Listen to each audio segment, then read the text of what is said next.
Hello and welcome to the isnt.tv. My name is Spencer Burke, your host for ThinkFWD. Today we're joined with Julie Clawson, who has written the book, Everyday Justice. Now, obviously, justice has become a huge issue, but the idea of everyday doesn't make it this right, wrong, good, bad, the sometimes false dichotomy. What inspired you on the book to write this? My everyday life. I'm a mom, I have little kids, and I love justice. I want to be out there serving people, but it's hard to do some of the things I hear talked about in the church. But I needed ways that I could serve others through my simple everyday life. And as I discovered that there's so many things that we could be doing just by tweaking my lifestyle. Yeah. Well, and I think that's what's impressive about the book is it's not just the high-end conversation, but it's both the opportunity to be able to do something. Well, maybe just to kind of tease us out a little bit, one thing that maybe created the aha for you, like, well, I could do this. I know it had ramifications, but look how simple and easy it is to do here and now. For me, it all started with coffee. That was my introduction to it, seeing that there are ways that I could help support people and pay them a living wage through how I bought coffee. I love coffee. I drink it every day. And a lot of times when we buy coffee, we're buying cheap stuff where the people are being cheated of their wages and they're not being paid a full price for their coffee. And I wanted to stop that. Like, that's not right. That's not fair. So the little things I can do, I can go to the grocery store and buy something that's fairly done and pays them a good wage. Yeah. Now, I would assume that any of the detractors or criticism is a little bit like those who either wanted you to go full-on justice or those are like, oh, wait a minute, this is, too deep. Why are you trying to go? You're probably getting it from both ends when you really try to get a real strong balance. Talk to me about that a little bit, Well, it's difficult. To me, justice isn't just for some certain people to do. Justice is something for all Christians to do. We're all called to love others, but we all can't do it in the same way. And so finding ways that work for all of our lives has to happen. We have to be able to figure out how the stay-at-home mom and the person living in the inner city commune can all be seeking justice. And it's not an either or. It's not like, well, you can either be with the poor, loving them, or you can shop differently. It's a both and. And I think everyone should be striving towards seeing what they can do with their lives. And it's all going to look different, but we have to have these options. Yeah. Well, how about more along the lines of even kind of the theology of it or whatever? It's like, what does it mean to follow Christ and to start to talk about justice? I mean, this is... For some, again, we don't want to swing the pendulum, because in a sense you got the liberal groups that are like all of a sudden putting alpha courses in there and closing down the soup kitchen. You're finding the Baptists closing down the Bible studies and opening up the soup kitchens. But we don't have to swing that pendulum, do we? No, it's all about, being faithful. And, biblically, justice and righteousness are connected. It's all about having right relationship with God and with others and healing, making sure those relationships are healed. And so when people are being hurt or oppressed, you bring justice by showing them love and choosing to care for those relationships. And it's part of, personal piety is to choose to love others as well as, serving God and having your Bible study. And so I think we've had trouble seeing it, it's like, well, certain churches do justice and certain churches have Bible studies or whatnot. It has to be a both and. It's all connected. It's all about loving and serving God. At one point in my life, I had really been dragging my heels to actually do it. I said, I'm going to take the season of Lent and say, I'm going to choose to eat ethically for just 40 days, just to see if I can do it, if I can find the food, if I can build relationships with farmers in my area.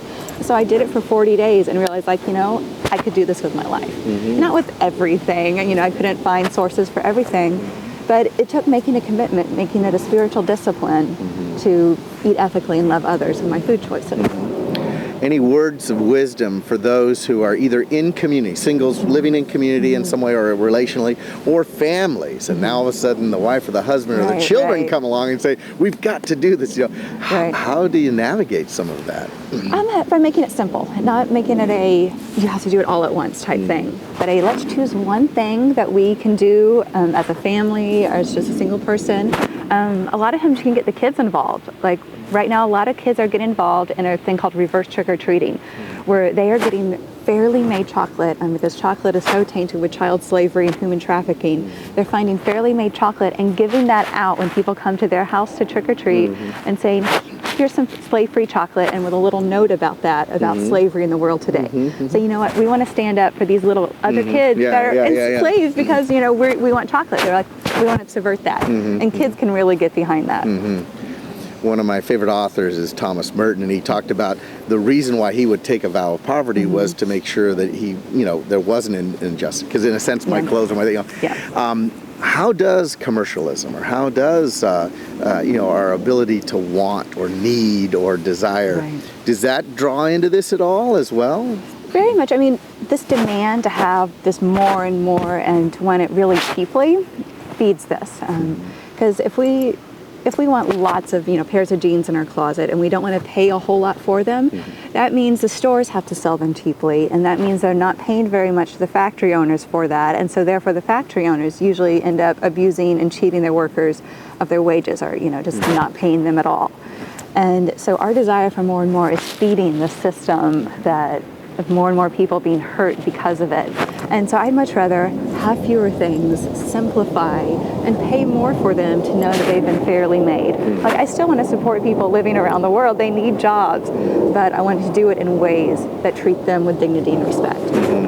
Well, we've lived kind of in an illusionary bubble the last 10 years or whatever it is, and the possibility of the downsizing of everything is really maybe catalyzing some of this conversation, or what have you heard or seen, you think? That people are beginning to realize that we have to simplify, that we aren't defined by how wealthy we are, how, you know, visibly successful we are. And that all of that has actually, you know, caused too much hurt for other people. You know, we're experiencing it here as everything falls apart, but realizing that our desire, our greed, has hurt people around the world. And say, you know what, let's just take a step back from that. Like, it's not all about me. You know, we're in community here with our neighbors, you know, brothers or sisters living in China or India, that we just want to be communal. And, you know, and that's going to take simple living. It's going to take just stepping it back and saying, okay, you know, let's be a family and care for each other. If somebody was listening to this and they were in a staff or a group or a, you know, small group or something like that, any advice for them? You know, like, you know, now you've got like 15, 20 people. What is there a secondary step? You know, you kind of go from the individual, then you get to the community. Well, a lot of times it will have to take communities to set the stage for this. When, like, say, a church gets behind wanting to, you know, support fair trade coffee, or, you know, not having paper cups for, you know, they serve communion or coffee with at church, and like, we take a stand for caring for the people in the world, and that we want to be good stewards of this earth. And it'll take that modeling for the people in the church to realize, or in the company say, you know, this is something that's important to us as a group. And it could even go more, you know, that top-down thing, starting with the group and then trickling down, but having that good modeling together as a group. Do you see that there's a tie between the criticism of the church or Christians as a brand and our inability to be able to act in just ways? Or, I mean, what might be the benefit of not only creating just, you know, justice, but also it's a pretty smart thing, because isn't it what, when Jesus said, you know, if you can't believe the words, see the deeds? See the deeds. And I think there's a lot of people in this world who have been very much hurt, especially by American Christians. They don't see us as loving. They don't see us as caring for their needs. They just see us as hurting them.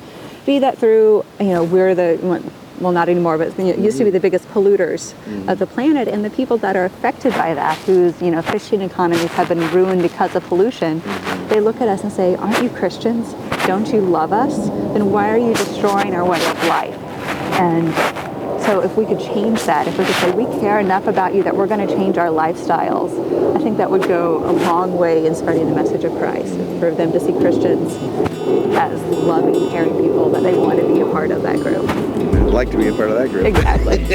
Thanks so much for joining us. Oh, thank you. Yeah.